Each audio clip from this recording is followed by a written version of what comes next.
Well, Penn State lost just about every single priority prospect in this 2026 cycle. There had to be a reason for it, right?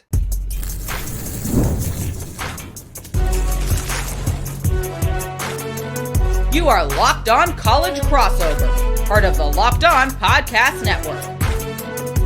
Your team every day. That is right. It's a Locked On crossover to talk some Penn State football recruiting. And thank you for making this show your first listen or your first watch of the day. My name is Seyko, and I am your host of Locked On Nittany Lions, credentialed media member for both Penn State football and Penn State wrestling. He is plugged into all football recruiting, our recruiting expert here on the Locked On Podcast Network, Brian Smith. He is the host of The Portal, the show dedicated to all things transfer portal and high school football recruiting related news. Today's episode is brought to you by FanDuel. Right now, new customers can get $150 in bonus bets when your first $5 bet wins. Thank you to the everydayers for making us a part of your regular routine, and friendly reminder to let us know your thoughts down in the comments section as we are talking about what really happened here, because Penn State lost about just every single priority prospect in this 2026 cycle. We're going to get to the bottom of it, also make some commitment flip predictions for the Nittany Lions, and which players are being underrated, the prospects that are actually committed to Penn State, which ones we like, which ones are being severely underrated. We'll wrap up this crossover with just that. Brian, beginning with how Penn State, went 0 for 10, 0 for a dozen on these priority prospect, the headline matchups, if you will, because they didn't lose on everybody. They got Kevin Brown, they got Messiah Mickens, but the ones that were in the spotlight, Joey O'Brien, Khary Adams, Grayson McHugh, all to Notre Dame, Dorian, Barney, Carter Meadows. I can go on and on and on. Luke Wafle. In your mind, what happened here? Because, NIL, roster retention, maybe Notre Dame and Michigan are just the better brand at this point in time. In your mind, generally, how do you see it? NIL is part of it. Part of it is the guys they recruited against. As I always like to remind people, no matter what show I'm on, recruits pick coaches, not schools. And I know a lot of hardcore fans get really angry when they hear that, but it's true in the South. It's the truth, yeah. It doesn't make any difference. So it's just relationship based. Sometimes a kid wants a certain major. There's a lot of little things that can be. But the overall theme here is Penn State's class was already really good. And then it was just kind of weird that stretch happened. Like, if all of those kids had been balanced out from February through the end of June, we wouldn't be talking about it. But they all decided in a short time, and it just made it look worse. I mean, I heard somebody on a pod, had nothing to do with Penn State. Somebody was like, yeah, Penn State really took one on the chin in recruiting this week. And they weren't even talking about Penn State. It was just like a random comment. It's just because so many were all together. So I don't really look at it that way. They didn't change anything with their dynamics. I actually saw a couple of the themes, like what Penn State looks for in recruits and everything. James Franklin was on a podcast talking about body language when they meet with them, questions they ask, like, it's really specific, and it was smart stuff. They don't get fooled very much. I mean, you're gonna miss on some kids, but I mean, James Franklin's smarter than some 17-year-old kid who thinks he's smart, but is he going to really fool a guy that's been through what James has? I doubt that. So sometimes you just lose. I mean, they came in second or third for about 10 players that were very, very good. It just is what it is. This wasn't their year. These things happen on the field too. Sometimes teams can't win a close game to save their life. Then the next year they're 10-2 with 4 games they won by 4 points or less. It just flips around. So NIL is a big part of it, but I think the biggest is still relationships. They just lost to some teams that have really good assistant coaches as recruiters. Like Mickens got the 2 DBs to Notre Dame. He's as good a coach / recruiter at DB as there is in the country. Yeah. It is what it is. I get that. So Penn State will have plenty of those battles go their way too. It's just par for the course. And I think people are looking for this one size fits all reason for, losing that many priority prospects. And like I said, it wasn't everybody. Kevin Brown committed, Messiah Mickens, but that's not the recruiting punch that you land, if you will, because that's the quiet battle that, is taken care of early on. I mean, Mickens and Brown have been committed for such a long time, and this wasn't one that went, and that's the way that Penn State likes it. They don't want these recruiting battles to carry on deep into the summer. They want this to take care of itself very early and then add prospects as they go along and continue to do their due diligence. But you can look at just about every single prospect that either went in Penn State's favor or against them and probably find an individual reason at the end of the day. Grayson McHugh, that seemed like a Notre Dame just won that battle outright. It wasn't about NIL. It wasn't about all of this. One of the top offensive tackles in Pennsylvania. That just went Notre Dame's way. I think the same thing for Joey O'Brien. I don't think that's it. It's NIL. It's completely NIL. Maybe Notre Dame offered him a little more NIL, but Notre Dame's On Three, that portion of their individual On Three site had a prediction for Joey O'Brien for over a year. So when you look at it individually, there's kind of a reason. Now, some of them definitely NIL related. Luke Wafle to USC. Come on. That is definitely NIL. Peyton Falzone flipping to Auburn. You cover Auburn closely. You and I can see the writing on the wall. There are Carter Meadows to Michigan, all of those. So you can kind of point to each individual case and say NIL related. Hey, they just purely lost here because of relationships, that kind of thing. Yeah, that really does happen sometimes, like where it catches. The Falzone thing, by the way, that was the most out of left field recruitment in a decade. I got a phone call from Zach Blackerby, and I'm like, what? Yeah. We don't miss much. I live 5 minutes from the stadium at Auburn. Like, I know what's going on around here. Nobody knew. So there is still some randomness in recruiting, and maybe the kid didn't want to be in a 2-quarterback class. I don't know. Whatever it is, but there's some randomness to recruiting. But like Joey O'Brien, that kid went back and forth on his decision about 5 times. It could have went a lot of ways. That was a very close recruitment. Notre Dame kind of got lucky in some way. I think they had the last visit for him or something, but that could have went a bunch of different ways. Those are the kinds of things you can't really put a price tag on. Like, well, this is definitely what it is. So I wouldn't worry about that. The one that was interesting to me was Wafle, though. Yeah. I mean, you and I both thought he was going to go to Penn State or Ohio State. When I saw USC come up on my screen, I'm like, oh, God, did not see that coming. So I think that's NIL. And not that USC, I mean, that's one of the most tradition-rich programs in college football history, by all means. But Jersey kids usually don't go all the way to Southern California. That's just not the way it goes. And his brother's at Penn State, right? So yep.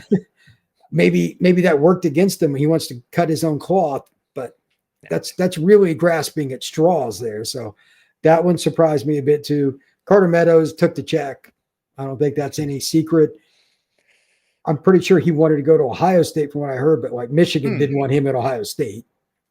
I can understand that. Yeah, I get it. Those schools like literally loathe one another. So there's a lot of little things like that. So let me ask you, do you think Penn State's NIL has changed that much in the last, say, 6-12 months, or is it pretty much where it was a year ago?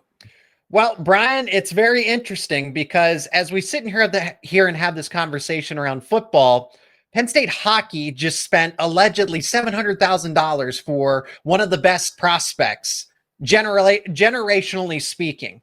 So NIL is not an issue when it really matters. And that's something I really want to get to the bottom here. Drew Aller, it costs a lot of money to keep him going off to the NFL. Katron Allen, Nicholas Singleton, Denai Dennis Sutton, Zachy Wheatley. I can go on and on and on. Penn State also wants to, at least from the football perspective, the donors would rather commit their available donations, their financial investment to veteran players that have shown commitment to Penn State University to high school prospects who haven't done anything. That's the fact of the matter. Objectively speaking, a senior in high school has not done a darn thing for Penn State versus Drew Aller, who's going into his 4th year, Katron Allen, who's going into his 4th year, Denai Dennis Sutton, who's going into his 4th year. They deserve the millions of dollars in comparison to, respectively, a high school prospect that has not played a single down for Penn State football. I think that's something you and I talked about the last time I was on the show. the three schools that I think do the best job with retention and just kind of like consistency, Clemson, Penn State, Notre Dame, and number them whatever way you want. They're in that same bag. There are other schools too, but they don't overshoot with a bunch of kids coming into their program. They only plug a hole from the portal. If it's real, like Pena, did they go pay Pena? I'm sure they did. Yeah. But they needed, like, obviously they needed receiver help. Okay, if other guys in the roster are mad about that, then you know what? You're probably not very good. That's how I would look at it if I was James Franklin. So they used the very smart timing with it. Clemson, same thing. They finally took a couple kids. Notre Dame always plugs some guys to get a quarterback, whatever. But mostly those programs build from within, and it's because guys don't leave because they're not getting jumped. I've had a few of the Clemson commits that I spoke to this year talk about, I knew that the portal wasn't going to be a problem because they won't take guys over me. And I'm like, I bet that's a really big sell for Dabo Swinney. That's the kind of things you have to pick your poison. Do you want to be a developmental program, or do you prefer we're just going to make splashes all over the place? I mean, even Kirby has, they won't say a lot of things publicly because it's such a political deal with recruiting. There are some kids they didn't take or didn't go after as much because of what they were asking, and they wanted them. Kirby wants the talent. Like, nobody recruits harder than Kirby Smart, but because he doesn't want to screw up his locker room and all that, same thing you were just talking about. He's got sophomores, juniors, and seniors too. So it's a really delicate balance, and sometimes you got to let a guy go. Well, Penn State's class of 2026, if you think it's finished just because they have 25 commitments, well, you are mistaken, as it is now flip season for the Nittany Lions and probably some other programs as well. So which prospects could flip to Penn State? Well, there's one school they're definitely going to go after because there's plenty of mutual prospects that they could push for when the fall rolls around. We'll tell you which school and which names to be aware of. That is all coming up next here on this Locked On Crossover. And today's episode is brought to you by FanDuel. Summer sports are in full swing, and whether you're all about baseball under the lights, golf on the green, or high-stakes soccer action, FanDuel is the best way to make every game even more exciting. And are you new to FanDuel? Because new customers can bet just $5, and you will get $150 in bonus bets if your first bet wins. That's right, $150 in bonus bets to use on all the sports I just named. Major League Baseball, WNBA basketball, golf, and soccer, as I've mentioned. Also, even in the offseason, Penn State football. That's right. Lines are available for Penn State football. Win totals as well in college football. Do you think the Nittany Lions are going to have more than 10.5 wins or less than 10.5 wins? If you like those lines, you can bet them over at FanDuel.com. And remember, if you are new to FanDuel, new customers can bet just $5 and you will get $150 in bonus bets if your first bet wins. Open the FanDuel app today or visit FanDuel.com to get started. Well, Penn State lost a quarterback. Could they try to flip a quarterback? That's going to be difficult, but there is one school that Penn State could try to push to land some of these prospects, especially since the three that I'm thinking of are all Pennsylvania natives. Brown, we can go back and forth. You can ask me about a name. I'll ask you about a few names since, you have more of a national perspective here. I think realistically, people are going to ask about Joey O'Brien, Khary Adams, and Grayson McHugh. And I'll be honest, I think Penn State's chances are a little to next to nothing to land those prospects. Notre Dame doesn't routinely have flips or decommitments, and Joey O'Brien and Khary Adams seem to have verbally expressed that they are all in on Notre Dame. That's fine. I think Carter Meadows and Luke Wafle, let's just get those out of the way. I don't think Penn State's going to be able to flip them as well because of contractual agreements. Same thing with Emmanuel Iheanacho over at Oregon. I've seen Messiah Hampton thrown around. But what about Rutgers? Because if Penn State lost a few recruiting battles to the Scarlet Knights this cycle, oddly enough, and I don't think that gets talked about enough. Maybe Penn State didn't push enough in the moment. But if there's a round two here, Elias Coke, wide receiver and teammate of Kevin Brown's at Harrisburg High School. Tavian Branch, I know there was a discrepancy. Is he going to be a D tackle? Is he going to be an offensive lineman? Wants to be a D tackle, clearly, because that's what he's committed as. That's how Rutgers took him for his position. And then and like I said, that's not the only one. Wydeek Collier, 6'5" defensive end. out of the state of Pennsylvania. So if Penn State's going to flip any prospects, I would circle those three as the most realistic if they were to push and start another recruiting battle in the middle of this season. I could see any of those. And since you're using Pennsylvania as your starting point, for whatever it's worth, I was told that Dorian Barney at one point lived in Pennsylvania, I think Erie. He did, and I just got confirmation that he was a silent commitment to Penn State at one point, but Michigan was able to have the last laugh. Well, is it the last laugh or not? That's the thing. Like, Michigan's going to be good. It's a good program, blah, blah, blah. I get it. But if you're James Franklin, it's not like you're going to stop recruiting a really talented player from Carrollton High School that has ties to the Keystone State. That's how I would look at it. So that's another one.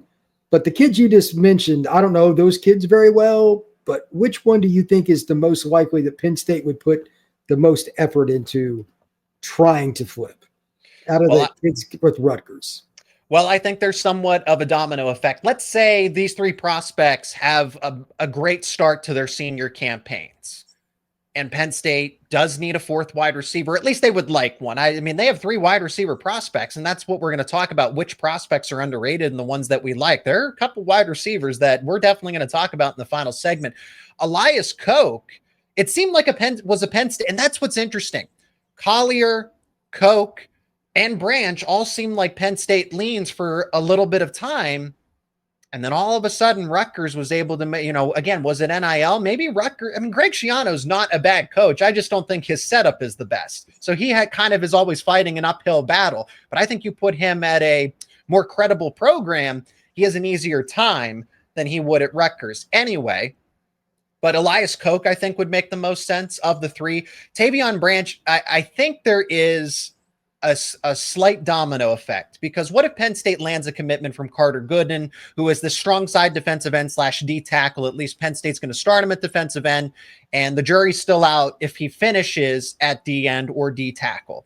Tavian Branch is a clear-cut defensive tackle, and I liked watching his film. I don't know what the discrepancy was for Penn State, that they thought he was an offensive lineman, or at least he could have been, and then maybe they move him back over. Rutgers said all the way, you're a DT, which I agree with. I think this guy should be in Penn State's class as a defensive tackle, and the Scarlet Knights capitalized on that. If I have my preference, I would say Tavian Branch. Realistically speaking, I think for Penn State's perspective, Elias Coke. Well, those are some interesting ones. The big guys in particular, I always pay attention to. One of the reasons Penn State made it to the Final Four last year is they've consistently brought in the big guys year after year after year. But I'm trying to think, when was the last time Rutgers really beat them for a guy in the trenches? Like, not somebody that Penn State offered and then didn't really pursue, but like somebody they were interested in. Like, especially a PA kid? Yeah. Did Penn State really go after, like, at any point, or was it just a fleeting kind of deal? Because that shocks me.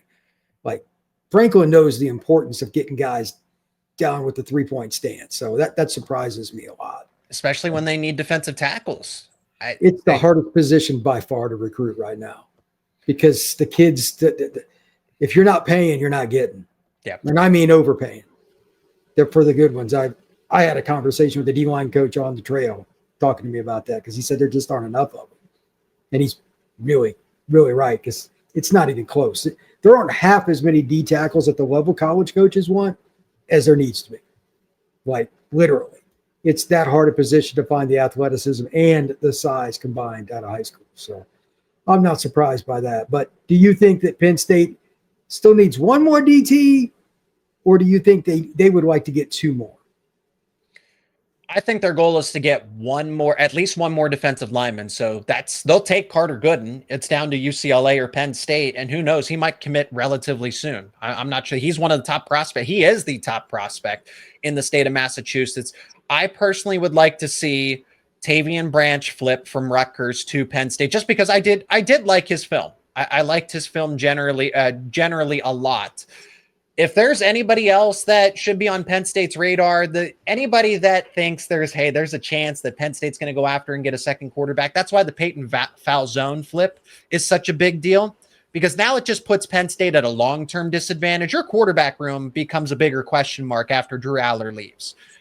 Ethan Grunkemeyer, Jackson Smolik, that's great that you have two guys that could be the starter in due time in a year from now. But then it's just Troy Hune. You're banking on that Beckham Kritza continues to get better.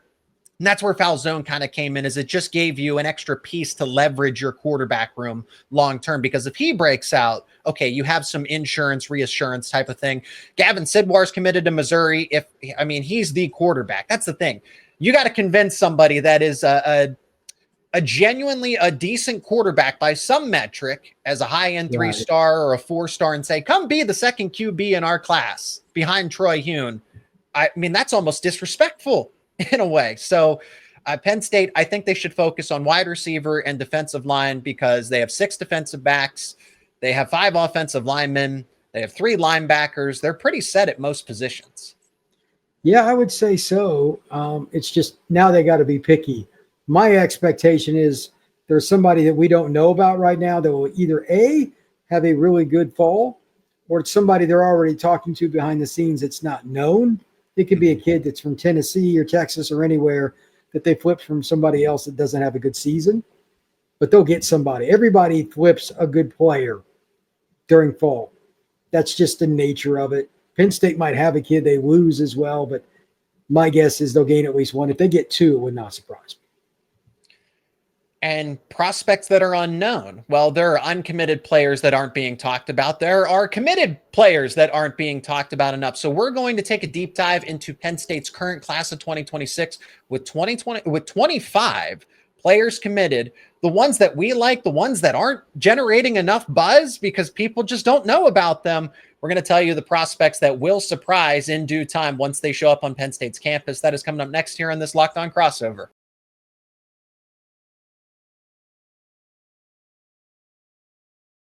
Brian, I think this is a pretty easy conversation because Penn State's class, one of the reasons it gets criticized or it gets dunked on is because there are too many 3-stars. Why is a place like Penn State taking a bunch of 3-stars? This happens a lot, actually. I think because it's so recent that this conversation happens over and over again. There's a lot of underrated prospects here. Alex Haskell's not a 3-star. Jahsiear Rogers is not a 3-star. Terry Wiggins is an underrated 4-star. At least he's just over the threshold to be a 4-star. And Kevin Brown, you saw him in person recently. He is a 5-star. At least he plays like it. So there are plenty of those prospects that I would initially start with as players that are just going to perform above expectation. Kevin Brown's not just a high-end 4-star. He is a 5-star and a top 30 player nationally once the rankings catch up in this class of 2026. Jahsiear Rogers, the only reason he's a 3-star on 3 has him as a 4-star, so I'm glad he has the respect there, but it's because he plays in Delaware against weaker competition. That's okay to say. He just doesn't play the best competition. But Penn State took him because he still showed that same talent against comparable competition at showcases, at these 7-on-7s, at these Penn State summer camps. That's why you take these commitments. So forget what the rankings say collectively. Penn State makes these judgments for a reason, and they ignore the rankings for a good reason, because if they were going off of them, Jahsiear Rogers would be at another school. I agree with that. I really like Rogers' film. He's one of the better slot receivers in this class, and I think he'll be a good return man for the Nittany Lions as well. The 2 guys that I'm most curious about in their class, because I spoke about this earlier on the podcast, and I'm probably going to butcher the name, Roseby Lubintus and then Marlon Bright, because they're tackles. Mm-hmm. I don't know if they'll both end up at tackle. Those things take care of themselves. But if Penn State keeps developing offensive linemen, like the group they have this fall, conservatively is a top 10 group, probably conservatively top 5. Top 10. Yeah, I was going to say conservatively top 5. I could make the argument right now that this group for this season is number 1. They have a case. Yeah, I think there's a really good chance of that. But they didn't all come in as 4- and 5-star guys, and they didn't all just develop overnight either. It is a process. And you can take kids like this who may not be ready right away because you recruit consistently, and that way 18, 19-year-olds aren't forced to start in the big house or at Iowa, et cetera, as freshmen. That is how you win football games. So while they won't be the guys that play next season in 26, it's not realistic. In 27, maybe. In 2028, you're going like, oh, yeah, I remember Marlon Bright. Now he's your left tackle or whatever as a junior. That's how you win football games long term. That's how you compete for a Big Ten title, is continually bringing in big guys and bring them along.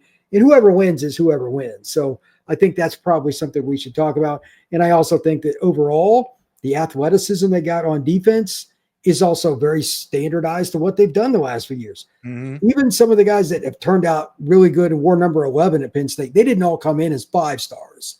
Some of the guys at Penn State in the last 5-6 years, whether they were 11 or not, they were three-star kids. There's a certain defensive tackle from Orlando that not that many people really went after. I knew about him. I talked about him all the time because he played 7-on-7 as a tight end. There's a lot of different kids like that, and Penn State finds them. So I love their edge players, and I think their offensive tackles are probably a little bit better than what they're rated.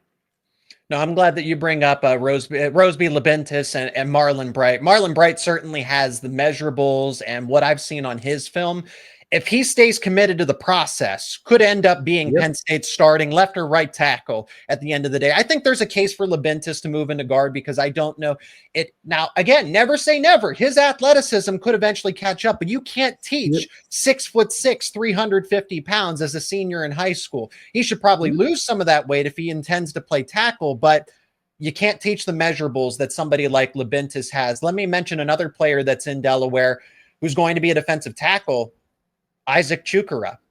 Chukwurah didn't even have a recruiting profile when he committed to Penn State, and then the industry had to go. They had to catch up, and then some people were complaining that, oh, why are they taking a commitment from him? Again, that's not by accident.